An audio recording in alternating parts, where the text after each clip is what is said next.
بسیاری از مردم شیر جو را انتخاب می‌کنند چون فکر می‌کنند گزینه‌ای کاملاً گیاهی و سالم است. اما واقعیتی وجود دارد که اغلب نادیده گرفته می‌شود. حتی شیر جو 2 سر بدون شکر افزوده هم در بدن به مالتوز تجزیه می‌شود. قندی با شاخص گلیسمی بالاتر از شکر معمولی، یعنی می‌تواند قند خون شما را سریعتر از نوشابه کوکاکولا بالا کند، به‌ویژه وقتی با آنزیم پردازش شده باشد که بدون فیبر، چربی یا پروتئین مصرف شود. و این تمام ماجرا نیست. بسیاری از برندها روغن کانولا یا آفتابگردان هم به آن اضافه می‌کنند.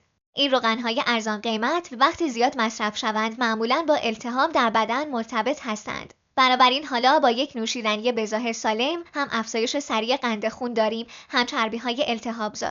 بعضی شیرهای جو 2 سر بسته به برند چون از نوشابه هم قند بیشتری دارند و از سیب زمینی سرخ کرده هم چرب‌ترند. این سلامتی نیست، این بازاریابی است. پس باید چه کار کنید؟ برچسب را بخوانید. دنبال گزینه‌هایی بدون شکر افزوده، بدون روغن دانه‌ای و بدون ترکیباتی که نمی‌توانید تلفظ کنید بگردید. یا اینکه خودتان در خانه در عرض فقط 5 دقیقه شیر جو 2 سر درست کنید. بدانیسم را دنبال کنید و اطلاعات و آگاهی خود را بالا ببرید.